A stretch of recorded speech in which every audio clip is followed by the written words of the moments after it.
I'm Chip Bach, and welcome to BluRock. On each episode, we'll discuss what life is like on this big blue rock, where we are all headed, separately and together, what changes we need to make to ourselves, the planet, and towards each other, and just discuss what daily life is like for your fellow crew.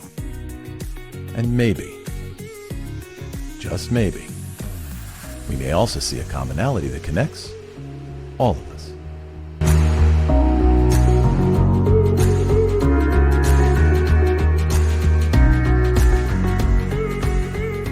Welcome to another episode of BluRock.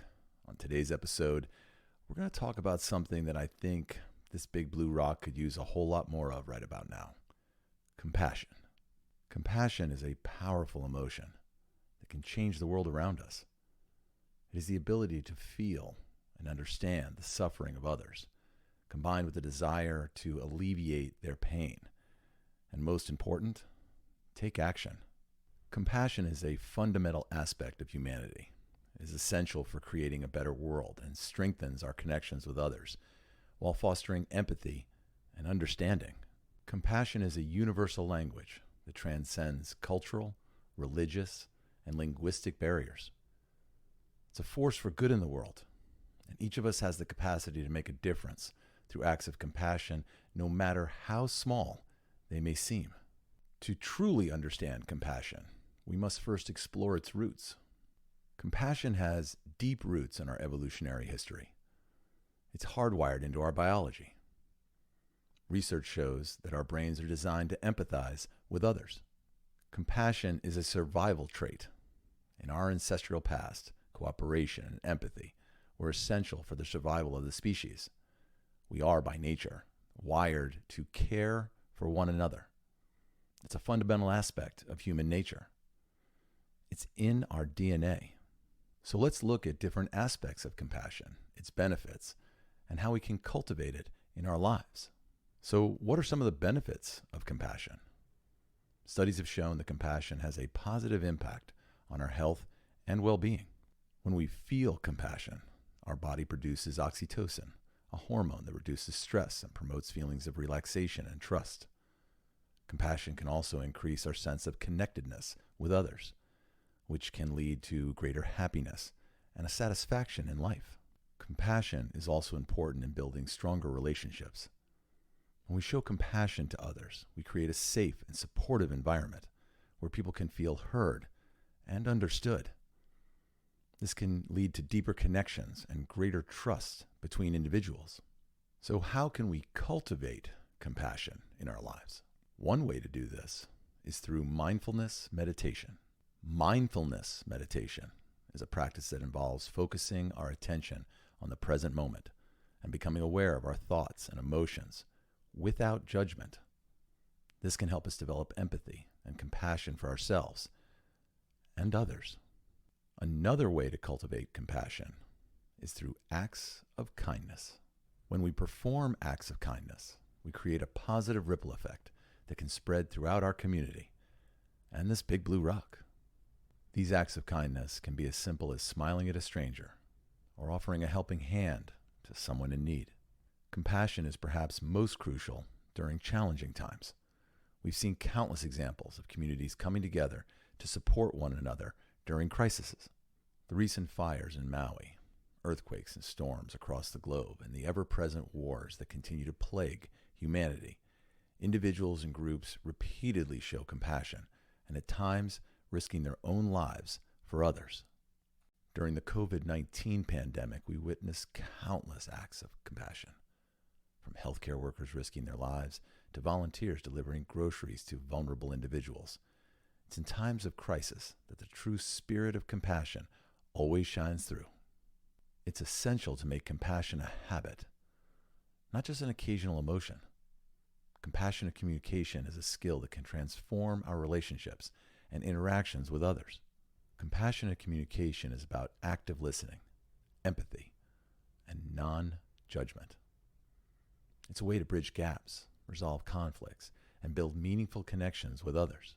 Compassion extends beyond humans. It includes all living beings on this planet. To create a sustainable and compassionate future, We must prioritize environmental conservation, ethical choices, and mindful living. Our future depends on our collective compassion, not just for each other, but for the world we inhabit, this big blue rock. It is also important to remember that compassion starts with ourselves. We must be kind and compassionate to ourselves before we can extend that kindness to others. Self-compassion involves treating ourselves with the same kindness, concern, and support that we would offer a good friend or a family member. In fact, there are actually three main types of compassion: self-compassion, compassion for others, and compassion for the world. As already stated, self-compassion is the ability to treat ourselves with kindness and understanding. It also involves accepting ourselves for who we are, flaws and all, and recognizing that we are all worthy of love and happiness. Self-compassion means recognizing and accepting our own suffering and responding to it not with just kindness, but support. Be mindful of your own self-talk. Often, we can be our own worst critics, and our inner dialogue can be harsh and judgmental. By becoming more aware of our self-talk and practicing self-compassion, we can develop a greater sense of self-worth and self-love.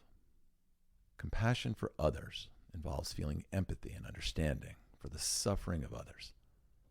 It involves recognizing that we are all connected and that the suffering of one person affects all of us on this big blue rock. Compassion for others means taking action to alleviate the suffering of others, whether it be through volunteering, donating to charity, or simply offering a listening ear. To quote author John Connolly, "The nature of humanity, its essence, is to feel another's pain as one's own, and to act to take that pain away. There's nobility in compassion, a beauty in empathy, a grace in forgiveness." Compassion for the world involves feeling empathy and concern for the suffering of the world as a whole on this big blue rock. This type of compassion involves recognizing the interconnectedness of all living things and the impact that our actions have on the environment and future generations. Compassion for the world also involves taking action to create a more just, equitable, and sustainable world for everyone. That means every race, creed, country, and gender. Maybe ask yourself, how can we extend our empathy and support to people on the other side of the world facing different challenges and circumstances? The Dalai Lama has said, "Love and compassion are the true religions to me. But to develop this, we do not need to believe in any religion." Another, and one of the biggest challenges of compassion, is the culture of individualism that is so prevalent in our society. We are often encouraged to focus on ourselves and our success rather than on the needs of others. This can make it difficult to prioritize compassion and empathy in our lives. Another obstacle to creating compassion is the prevalence of violence and suffering in the world. It can be difficult to maintain a sense of compassion and hope in the face of so much injustice and pain. However, it is important to remember that compassion is not about fixing all the problems in the world, but rather about responding to suffering with empathy, kindness, and understanding. Compassion can be difficult due to our own emotional barriers. Sometimes we may feel overwhelmed by our own emotions or by the suffering of others, which can make it difficult to respond with compassion. In these moments, it can be helpful to take a step back, practice self-care, and seek support from others. Yet another way to cultivate compassion is to practice gratitude. Gratitude involves focusing on the positive aspects of our lives and expressing appreciation for the good things that we have. By practicing gratitude, we can develop a greater sense of empathy and compassion for others and become more aware of the interconnectedness of all living things. Remember, compassion is not a finite resource. The more you give, the more you receive.